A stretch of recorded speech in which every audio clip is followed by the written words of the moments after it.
तकरीबन 9 महीने हो गए कि मैं घर से मानसरा से बाहर था। कमाल ने भी साथ मिलेगा, फिर मेरे साथ भी साथ मिलेगा। 9 महीने हो गए। ये 9 महीने मुझे घर से बाहर क्यों गुजारने पड़े? क्या मैं किसी से बचा? क्या मैं किसी से खाया था? नहीं। मेरा लीडर इमरान खान है। इमरान खान का ये हुक्म था और ये ऑर्डर था कि आपने अपने अदारों के साथ नहीं उलझना, सिर्फ इस इल्जाम को बचाने के लिए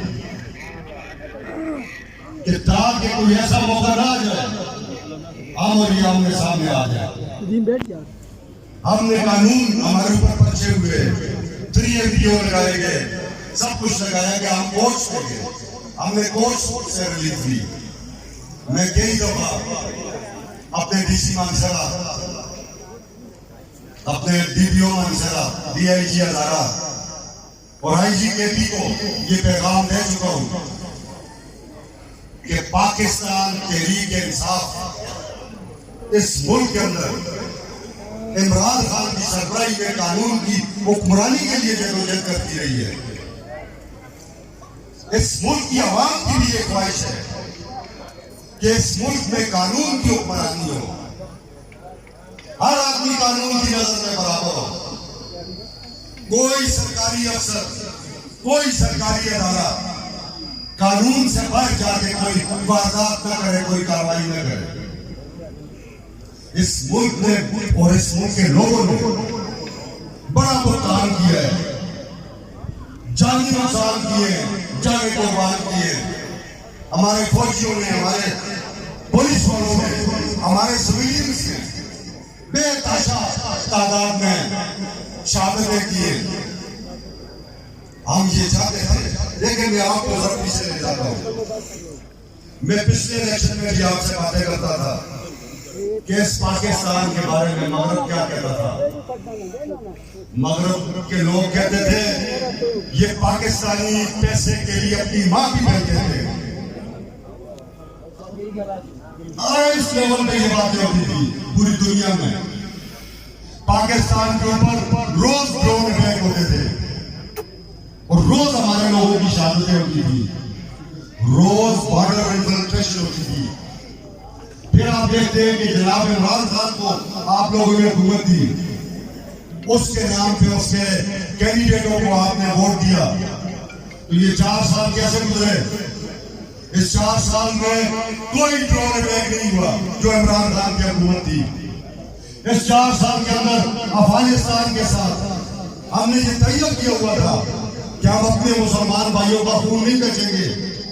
हमने उनका साथ दिया तो आपने देखा कि अल्लाह के फजल व करम से खान की पॉलिसी और पाकिस्तान के इदारों के काम ने अफगानिस्तान को एक स्टेबल मुल्क बनाया और जहां तालिबान की हुकूमत आई।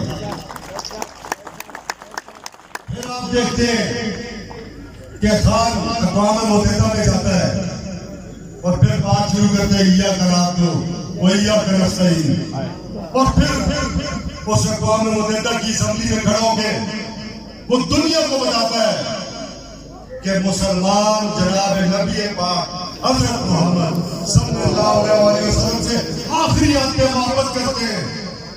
और जब आप लोग कोई ऐसी दिल आजादी की बात करते हैं तो हम मुसलमानों के दिल दुखते हैं। फिर आप देखते हैं कि इसी बातों के नतीजे में अक़वाम मुत्तहिदा को मजबूरन फरवरी का एक दिन रखना पड़ा इस ब्लेसरी के खिलाफ। फिर आप देखते हैं कि खान OIC से खिताब करने जाता है तो वो मंजर क्या मंजर था कि जब खान बोल रहा था और तमाम अरब के शहजादे और ये तमाम OIC के मेंबर ऐसे होकर उसे सुन रहे थे। खान मुसलमानों की बात करता है, मुसलमानों के दिलों की बात करता है, अपने दीन की बात करता है, अपने कुरान की बात करता है, अपने प्यारे नबी की बात करता है और इस पाकिस्तान की खारजा आजाद खारजा पॉलिसी की बात करता है। फिर आप देखते हैं साजिशें शुरू होती है। हम रूस के साथ ताल्लुकात ठीक करना चाहते थे, खान ने वादा किया, अमेरिका को बुरा लगा, डोनाल्ड लू ने हमारे सफीर को बुला के कहा, उस पर साइफर आया। ये किसी भी मुल्क के लिए इंतहाई तमेज बात होती है कि जब एक दूसरे मुल्क का थर्ड सिटी आपको मैसेज दे कि इस वजीर आजम को हटा दो, नहीं तो हम तुम्हारा आशा नशा करेंगे। मैं हमेशा एक बात लोगों से पूछता हूं, क्या डोनाल्ड लू ने यहां के इमरान खान को उतारा? नहीं, इमरान खान के खिलाफ साजिश इस मुल्क के अंदर हुई और उनके ये जो हम कहते हैं ना गुलाम, और हम गुलामी नहीं मानते। जब हम कहते हैं या कराब तो या करा सही, ये वाज़ेह करते हैं हमारे ज़मीर को कि हम खड़े कहाँ हैं। फिर आप देखते हैं कि रजीम चेंज ऑपरेशन शुरू होता है, कार्ड शार्ट की बातें होगी, व्हाट्सएप लोगों को पता है। खान ने मुसाफिर खाने तैयार कराए, कार्ड को हम 40 लाख पे लेके थे, लोगों के जिगर ट्रांसप्लांट हो रहे थे, ठीक है, और बहुत सारी बातें थी। अभी हमने एजुकेशन कार्ड लॉन्च किया था बिल्कुल आखिरी दिनों में, जिससे इस पूरे कैदी के लायक बच्चे जितने भी थे वो उस कार्ड के जरिए PhD तक वो मुफ्त हासिल करते उस कार्ड के ऊपर। इसका मतलब है कि खान ये चाहता था कि इस मुल्क के लोग अपलिफ्ट हो। कोई बच्चा हमें भी देखने को मिलता है कि बड़े बड़े ज़हीन बच्चे होते हैं, मगर वो वालिदैन के पास पैसा न होने की वजह से आला तालीम हासिल नहीं कर सकते। तो खान इस मुल्क में एक मज़हबी निज़ाम ला रहा था। हम फख्र से ये कहते हैं कि दुनिया में किसी भी मजहबी जमात ने वो काम नहीं किया जो एक अकेले इमरान खान ने किया है, और उसने हमारा सर मुसलमानों का सर फख्र से बुलंद किया है और हमें इस पर फख्र है। जब